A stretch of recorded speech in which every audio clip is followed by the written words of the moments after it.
Hi, Elisa. Can you hear me? Hi, Rita. Hi. I'm on my phone. I'm having a hard time getting on from my computer, so hopefully this will work. I can see you. Okay. I'm just checking to see if everybody is here. I don't see that.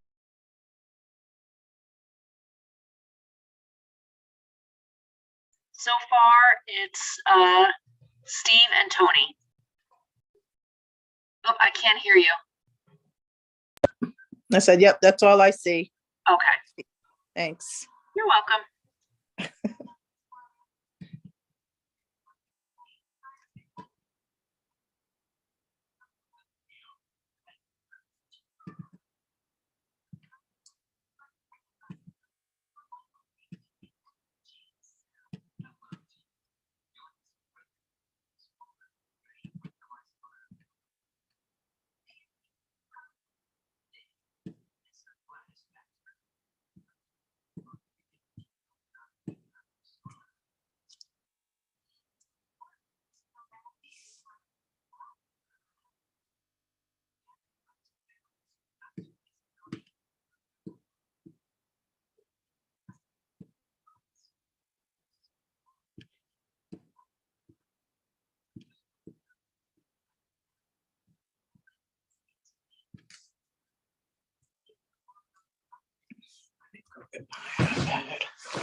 Hello, can anybody hear me? I can hear you, Tony. I can't see you, but I can hear you. Yeah, I don't see I can anybody hear else you. on, so There you are. Yeah, well, I wasn't sure if I was frozen or something.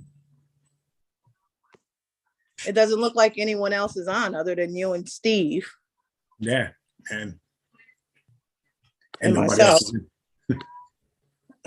Everyone's aware we have caucus tonight, right? Yeah, it should be. Happening. Yeah.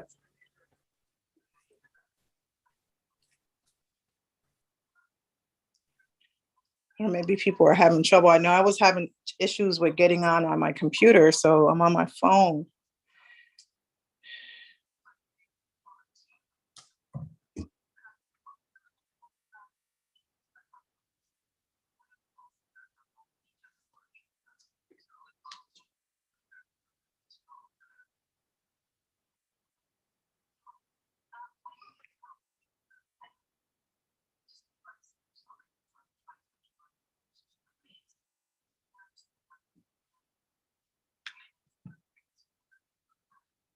Let's see, maybe I might be able to do it now.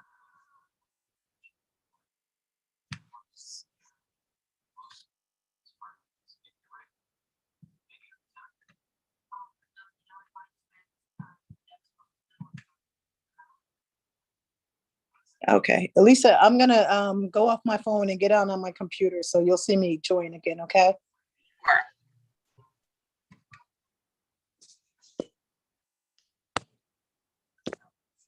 This meeting is being recorded.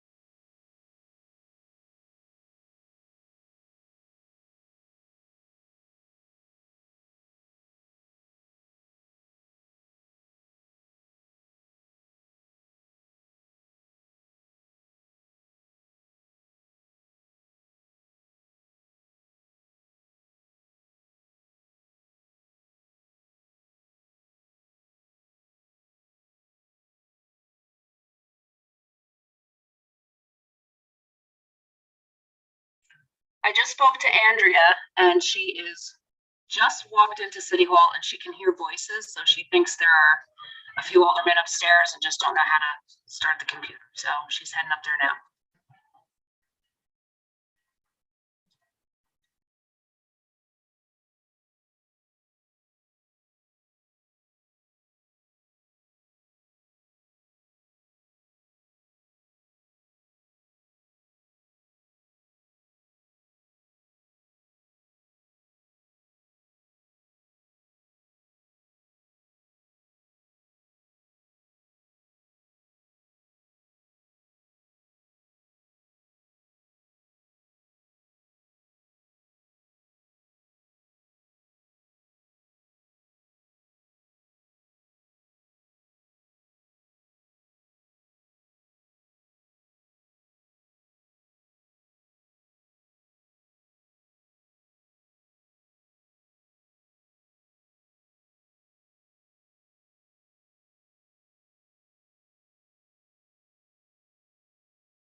Is there anyone in the conference room? Oh, Andrea, there's a piece of paper up top. Someone keeps doing I that. can't see anything. Okay, everyone's there. Okay, good. We learned that from Tony Davis to check for that. I thought I taught you Okay, guys. can you Look at all that in the white piece of conference paper. room hear us? Yes, we can. No, Yes. you can. Yep. Yes. I can't hear you. She can't hear us. Rita can't hear us. Is it on mute? No. I can hear them. I can hear you. I can hear them. Rita, what's wrong with you? I mean, that just turns up. This is your. Rita, can you hear everybody else? Okay, I can hear you now, Andrea. Okay. Oh, wait. All right, so is everyone here? Yep. All right, cool, cool. Let's get this party started. All right, welcome everybody. We're calling now caucus to order at 7:08.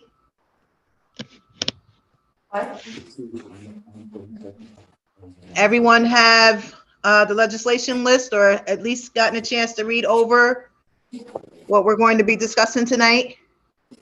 Yes? Okay, great, great. All right, let's get started. All right. So this is the March 22, 2022 legislation list. And I counted, from looking at the list, I counted about 15 of these resolutions having belonging to the Finance Committee, that came out of Finance Committee. If you all want to go through them one by one, or if someone from Finance wants to go ahead and take the lead on this as far as any impacts, financial impacts, please do so. Or do you want me to go through them one by one? Well, Rita, some of them have financial impact. Yes, they do. And I think particularly the first several, we should probably discuss and make sure everybody's okay with those. On board with it? Okay, But, we can do that. I didn't do a specific count of which ones have no financial impact and are just, moving money for budgetary reasons into the year. Yep.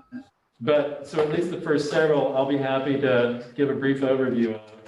Sure. Okay. So we'll start with resolution 31. Right, so 31 through, I think it's 35. These are all related to the raises that we talked about during the budget process. And so just to clarify for those folks who are new to this, there's actually two budgets that we're taking money from. One is the general budget, one is the sewer fund. So we have to have a different resolution for each one of those. All right. So the first one here, the sewer fund budgetary transfer to allocate funds in accordance with the increases section of the Management Confidential Handbook. So this is, we're approving money for our CSEA employees, and then because of the requirements of the Management Confidential Handbook, the negotiations between the mayor and management confidential employees, they are getting raises also. So this is the amount, $5,343, that's coming out of the sewer fund for that. Right. Okay. Anybody have any questions on that one? Nope. Okay. And then 32, that is in accordance with the MOA that was passed by the council in December, right, Rennie? Yes, so this one, the 825,000 is for the funds to pay for the CSEA memorandum of agreement. So this is the CSA money. In the budget process, we put that into the contingency. So we're now putting it where it's intended to go. So that's 32. Okay, and 33, more of the same. Yes, I can't lick my fingers. I have a mask on. It's just the funds are coming out of the sewer funds budget. Right. And then 33, that's yeah, that's also for CSEA. Yes. And then 34 is the amount from the general fund for the management confidential employees. Yes. And so I'll, for those folks who weren't at finance, representatives of Management Confidential were there with us, and they attested to their full agreement with this plan. So that is it for the various raises that kind of came out of the budget process from last year. Right. Okay, so those first four resolutions, anyone have any questions on those? Well, good. Okay. So resolution number 35, that's also out of finance, and that's the transfer and the amount of $85,628 for mid-year personnel adjustments. Finance, you want to talk about that, or everybody pretty self-explanatory for folk?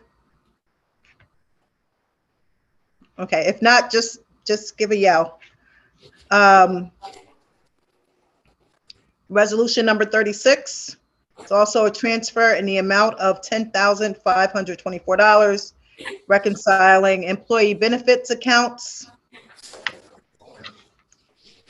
Yeah, so this will have no financial impact. This is one of those that's moving money around to within the budget to bring our accounts to zero. Right. Okay. Resolution number 37. That is requesting 2021 general fund transfer an amount of $500,000 to reconcile employee benefit accounts on a year-to-date basis, and it says per attached. So I'm assuming, I mean, we did see, Lisa did send all of the attachments out. I'm just looking at the legislation list, and I think this is a financial impact of $300,108. But this is a plus. This is a plus. Yes. Plus? That's money coming to us. Anybody? All right, we'll take that. Resolution number 38. It's a transfer in the building maintenance budget for carryover of unspent grant monies from NYSERDA Clean Energy Communities Grant Project in the amount of $20,450. Yes, so this is a case where this actually was approved last year, but the money did not get spent last year. So in essence, it's just a carryover so that the money can be spent this year. Okay, great. So there's a zero financial impact, and that's why. Okay. Resolution number 39. It's a transfer in the Parks and Rec Department in the amount of $8,860 of unencumbered rec fee reserve funds for use in the construction of Kingston Point Park Playground. And this is the same deal, it's just the one just previous. No financial impact on that one. Right, no financial impact. Resolution 40, to transfer in the Parks and Rec Department in the amount of $86,840, the Midtown Neighborhood Center Capital Improvements line to advance the solar installation project. There is a impact on that one. Right, and so this is matching the grant from New York State to pay for the solar array that's going to go on to the Midtown Neighborhood Center to provide electricity there. Right, okay. The financial impact on that was $36,840. Yes, to match the 50,000 from the state. Yes, okay. And resolution number 41, requesting a transfer from contingency to the police department budget in the amount of $81,500 to fund the retirement. Yes, and so this is a standard that we do. We take this money out of contingency when someone is retiring, and if they have monies left over, or not monies, but if they have equivalences for days not taken on vacation and that sort of thing, it's to bring their accounts in essence to zero. This is a standard procedure when somebody's retiring. And that was for buyouts of 2 officers. Yes. Okay.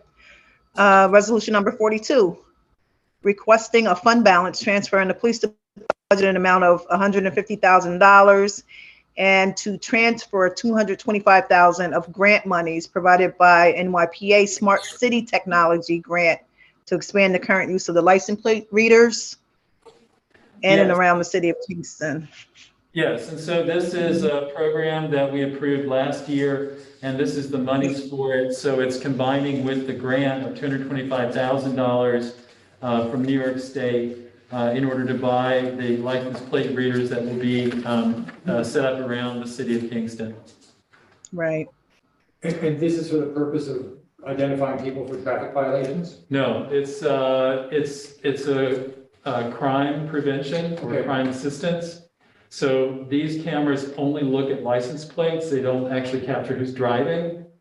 So the idea is that if you've got, say, a drug dealer who's been operating in the Hudson River Valley, it's likely that if they're driving the car in Newburgh and it's the same car with the license plate shows up here, it allows the police to get a bead on where some of these folks are. Or if a crime is committed and then they see, the license plate, they get it at the crime, and then they capture it on a camera leaving town, it helps them to solve crimes. Right. They're put up in fixed areas, and anyone that goes past them, license will be captured and put in a database. It's not just criminal, so. And so there are obviously privacy issues there. I mean, I'm not saying I'm going to object to it, but the larger context is one where there are privacy issues. And it also leads, no, No, because it doesn't capture who's driving, it captures the license plate. this is another It does, conversation. yeah, no. It's another one. We don't need to go down that one. But this is separate because I've read talk about capturing people who run lights and things like that. So that's a separate conversation. That'd be a whole separate kind of camera system, yeah. Yeah, thank you. Yeah, I think when Chief Tinty came and explained this to us, it was more for prevention of crime. Okay. This is the way he explained it to us. Some of us had some reservations, but that's the way that he explained it to us. Thank you very much. Okay. Frida, can I jump in? Yep. I don't think it's there I think I missed that part of the finance committee. Did Chief Tinty explain it at the past finance? I know he did a year ago, but. Yeah, well, that's when it was a year ago. It wasn't this past one. So When he first- some new members could go back and watch that video, but there wasn't like an explanation at the last finance meeting? Not as specific. It was actually December of 2020. Yeah, it was a while ago. And then Wow. it transferred, and then it was transferred again over to 2021. This is the third time we're voting on it, like actually the third year. But my understanding, It's the same project. they either now have the cameras or they're just about to get them, so. you might want to reach out to Chief Tinty if you have any questions. I just wasn't Right. sure. I couldn't remember finance. I think it was there, and that's probably why I don't remember it, 'cause it just Yeah. happened. If I'm not mistaken, from what he said in the last meeting, there was such a back order on them that now they were finally able to, and that's why that's why the vote kept getting pushed out, because they didn't physically have the Yeah, equipment. the vote has to happen in the year. Yeah. Yeah. All right, thank you. Rita. Yeah, but as Andrea said, the best person to reach out to is Chief Tinty if you want a more concise explanation of it. Resolution 43, requesting a transfer in the housing department and the amount of $275,000 provided by the ADLN grant to fund the tiny home project. This So also came out of finance. Yeah, so this is basically a pass-through. This is money coming from a grant, comes into the city's budget, and now it's going to the folks who are going to be developing the tiny home project for the city. Right. Anybody got any questions on that one? No? Okay.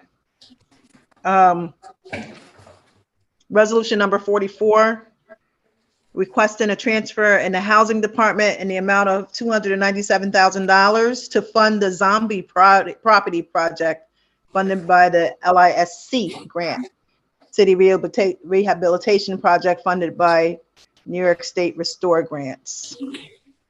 Yeah, so this is like the previous one. This is basically a pass-through that's coming from the granting agency, and it's going to be going to this project to deal with zombie properties. Yes. Put in your joke here about zombies and their houses in Kingston. But this is something that's much needed, because we have somewhere between 200 and 300 houses or homes, living facilities that are vacant right now. So this is one of the things that'll help spur the renovation of those places and get them back into the market to help us with our housing issues.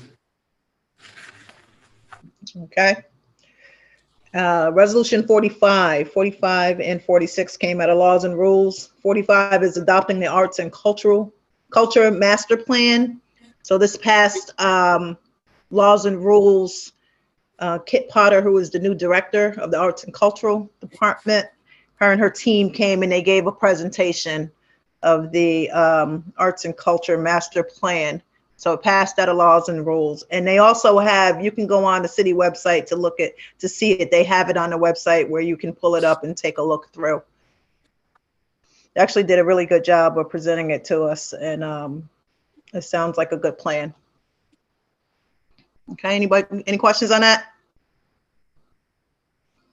All right, and 46, this is adopting the climate action plan to 2030. And this was also out of laws and rules. Well, Julie Noble, the sustainability coordinator, always get that tongue tied on that. She came and she presented the plan to us.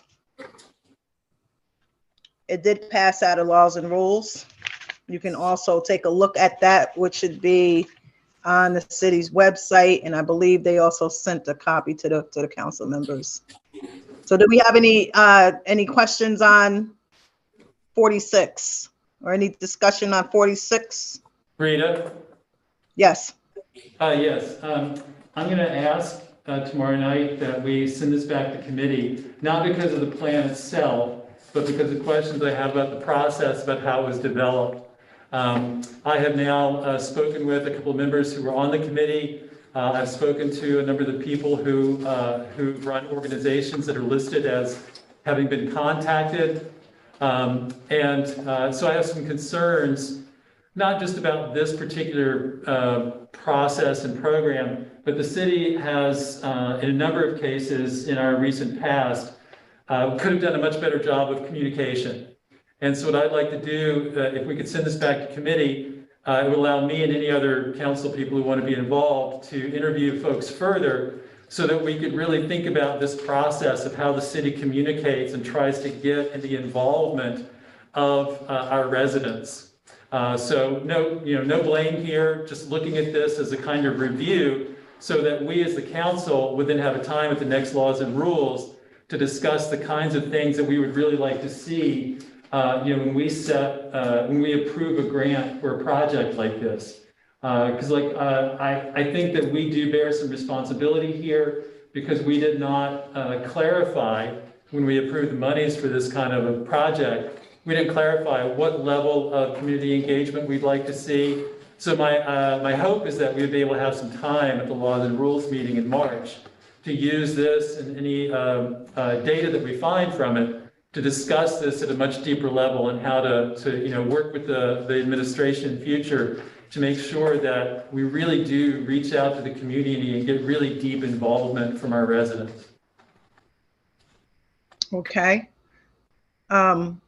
Well, I'll just say that, I am fine with that. Although this passed out of Laws and Rules Committee, there's nothing wrong with making sure that we did our due diligence with having public engagement and making sure that it was inclusive. So I'm fine with that. I don't know if any other council members have anything to say about this. Steve?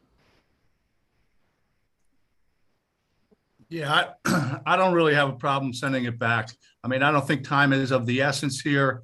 I think it would serve us well to get a little more involvement in this. As you said, not that it's a bad thing, but having some people look at it and, maybe weigh in, maybe it could be better. So, yeah, I don't have a problem with that. I'll go along with sending it back. Okay. Do I see Carl? Do I see? Go ahead. Yeah, thank you. Please. With all due respect to the opinions that have been voiced, I, at this point, and reserve the right to change my mind, am against sending it back if, in fact, there are these issues that Rennie has raised.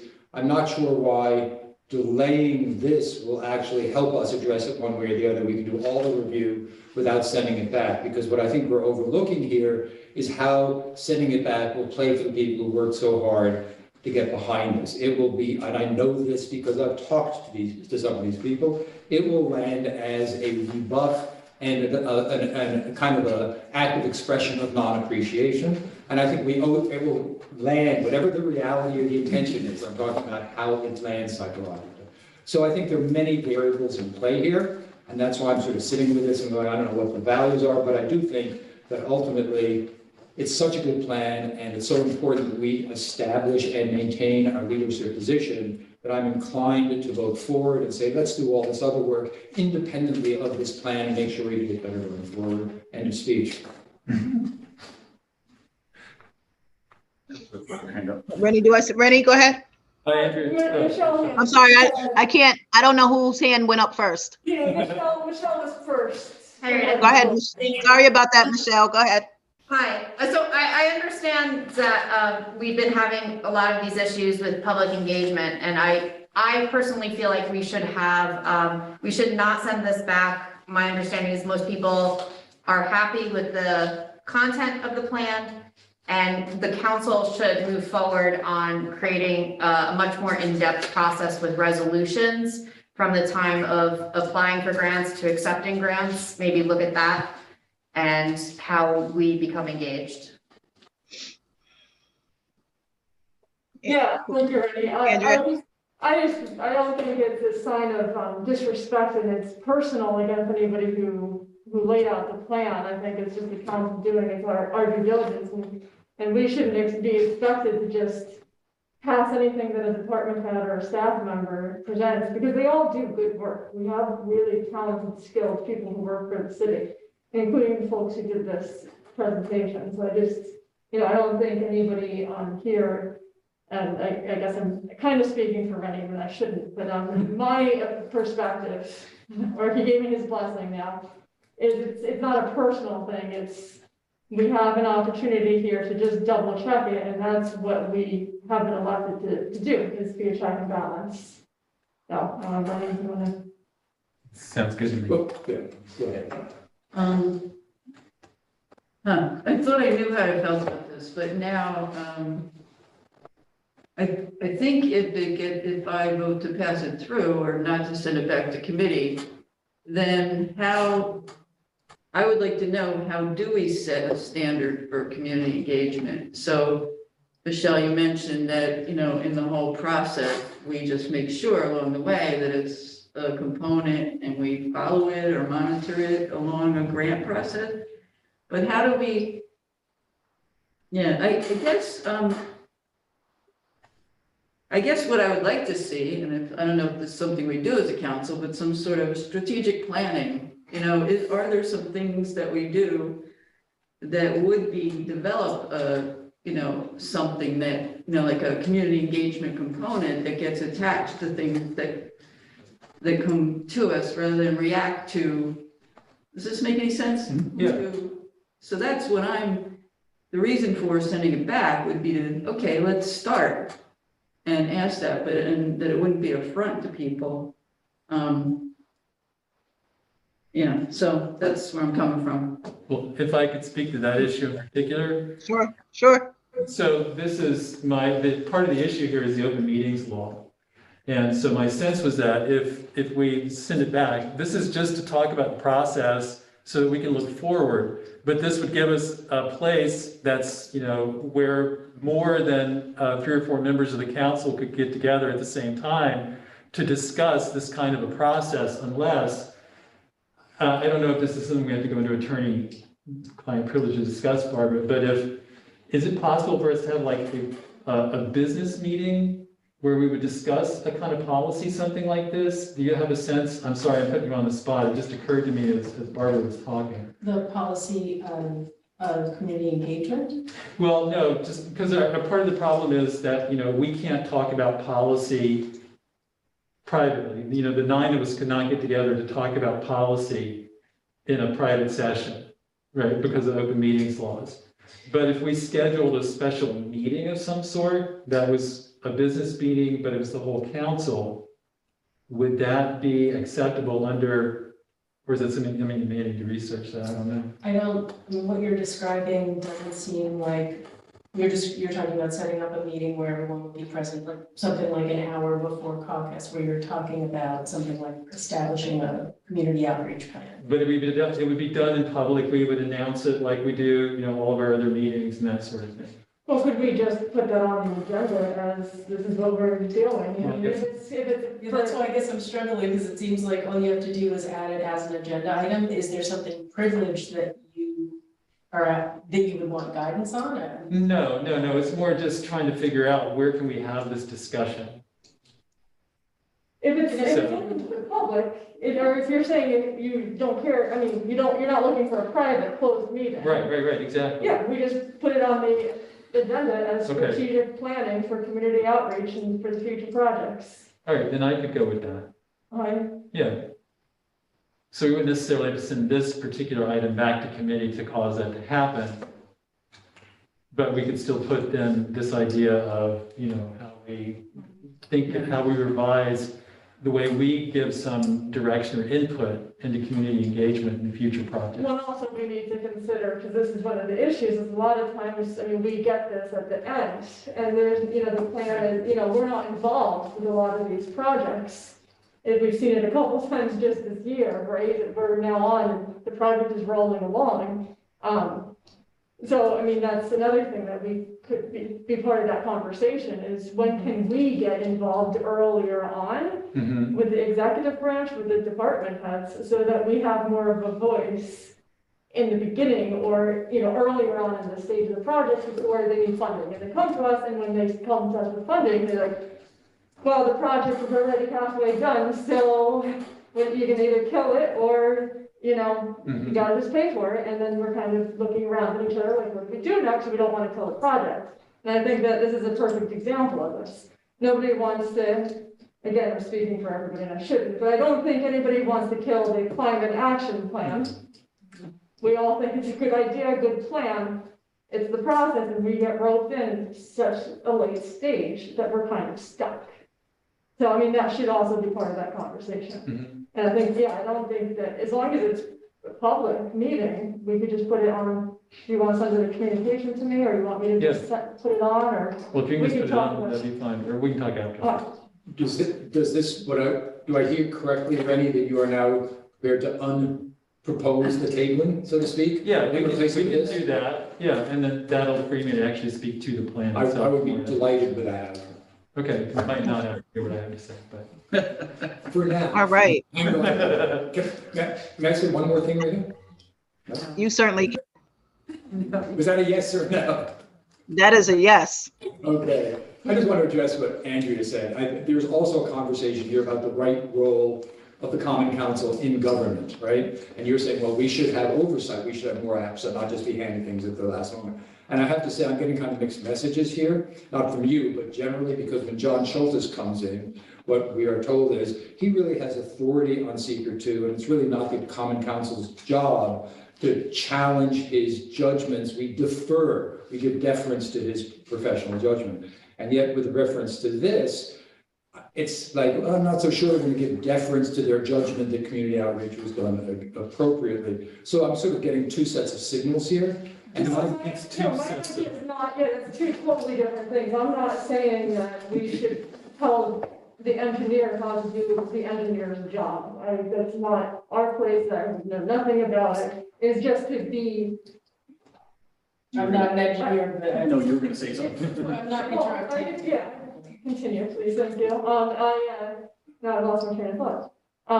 It's just so we know what's going on, so just so that we're in the know, it's not that we're telling the engineer or, whatever department head what to do, just so we aren't surprised, that's all. Yeah, I think one example might be like we, vote and sign off on resolutions to apply for a grant, accept a grant, and execute paperwork on a grant. It might be beneficial if once the grant comes in, like the county does, to then have a resolution to accept the grant so that we are aware of more of what's going on before it gets to us for larger. Yeah.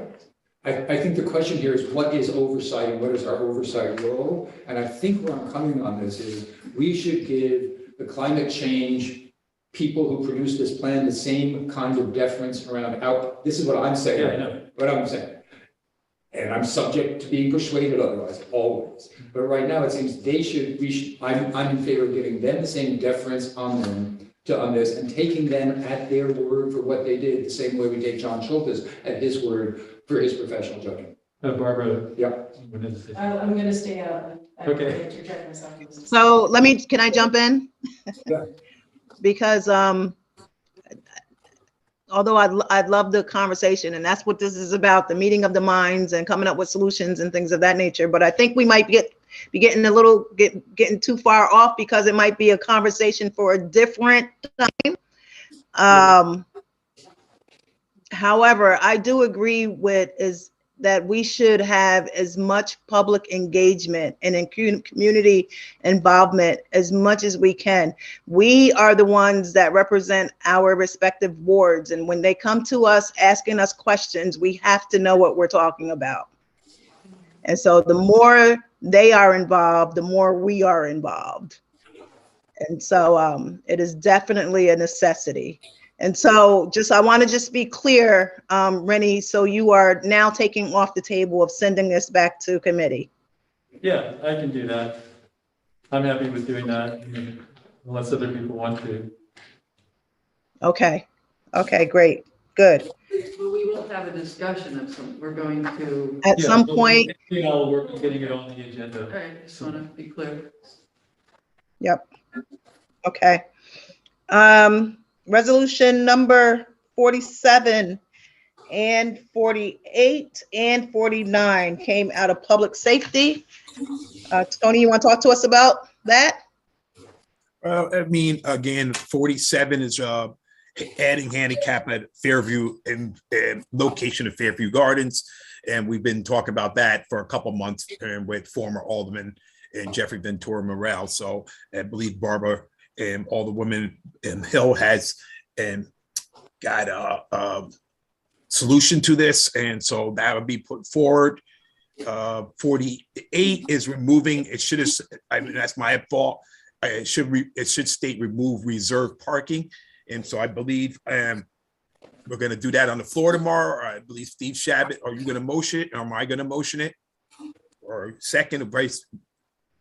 Doesn't matter. I can make a motion. You make a motion, I'll second it to Okay. suspend the rules tomorrow, to make that change right there on the floor in regard to that. It should say reserved parking and not handicap parking.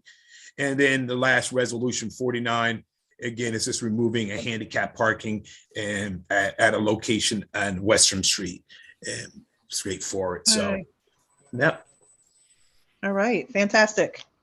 All right, and that concludes our resolution list.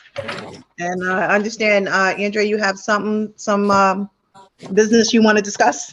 Yeah, I was talking with Elisa today, and as we were talking, she was making all of these copies for us, so generously. I know I see a couple laptops here. I don't know if you all at home have laptops. I know a lot of us are getting them soon-ish. Elisa was just wondering if you all want the stack of papers for Caucus Council, or do you want to just use your laptops and save the paper? And same thing with committee, because she makes it for every single one of us. And so she's just wondering, so if you want to reach out to Elisa independently and say, it's always going to be on my iPad or my computer, I don't need copies. Or I don't need copies for committees, but I would like copies for council. So if you all could take care of that independently and just let her know so that we could save some trees, would be great. And then, do you have any questions? No. Yeah. So once we get back into City Hall for our meetings, then the laptops that we have, we'll be able to use those for Common Council? Yes. Yes? Yes. Okay. Kyle hasn't given me any timeline, but I haven't asked. I don't know, has anybody else asked about when they're getting laptops? We're getting the laptops? They're in now. The laptops or the phones? Laptops have just come in. I just talked to them today. They just haven't configured them yet. That was last week. Oh, Yeah. all right, so they should be soon. So yeah, we'll be able to bring those in and you can use them during meetings. Yes. Oh, that's great.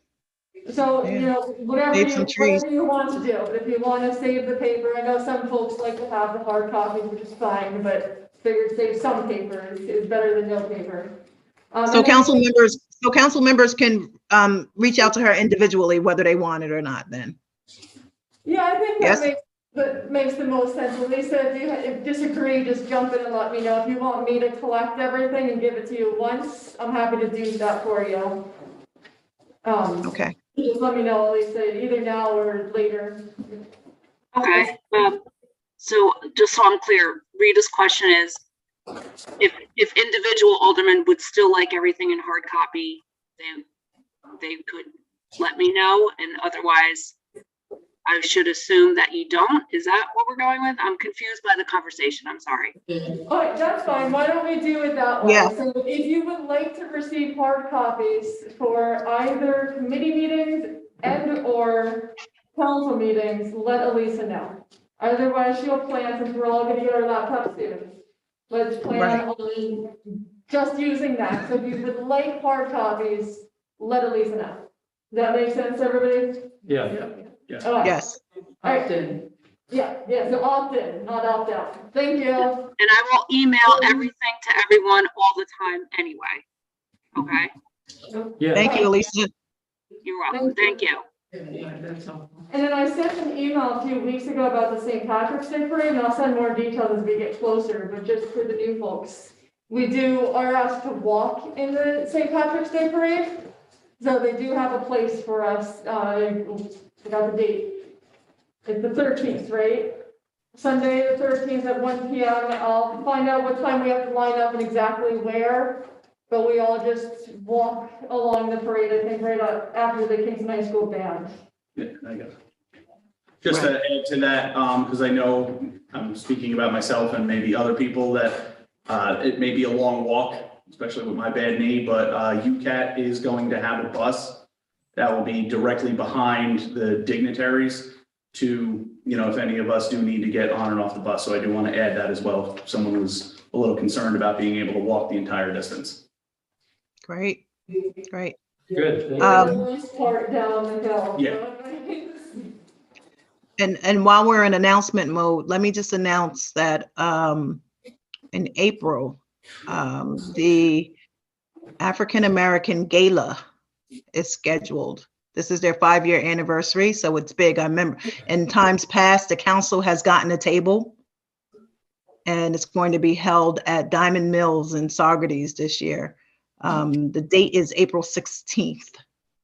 So you actually can, there's an app, there's a Harambe app. You actually can go to the website, get all of the information. I just wanted to put it out there because I know that we have gotten a table in times past. So if anyone is interested in it, it's going to be great. They have a whole theme this year, Coming to America. I don't know if anyone has seen that movie, Coming to America 2. And so looks like it's going to be a lot of fun. So that's out there. And where can you find this information, Reed? This is on Black History Month Kingston app. It's an app that they have, or you can go to the website. Is there enough interest? Does anybody want me to reach out to Tyrone and get a table for the council like I did 2 years ago? Yeah. I'd be interested in it. Oh, all right, Rita, do you want me to do it or do you want to do it? Yeah, sure. If you get enough interest from council members, sure. It's from what I understand is about maybe 75 seats left. Okay, So- I'll reach out to Frank tonight. Okay, great. Thank you. All right, and with that, anyone else? Any comments, questions? No? Okay, thank you very much. We are going to adjourn at 7:47 p.m. We'll see you all tomorrow at 7:30. And please, let's keep our brothers and sisters in Ukraine in our prayers. Okay? Thank you. Thank Thank you. you. All right. Virtual tomorrow, everybody. That's right. Tomorrow is all virtual. All virtual tomorrow. Yeah. Okay. But we Oh, keep- and I think Andrea may have sent out a email that I'll be doing the majority leader speech tomorrow, all virtual. So thank you for indulging me. And with that, we are adjourned. Thank you, guys. Thank you.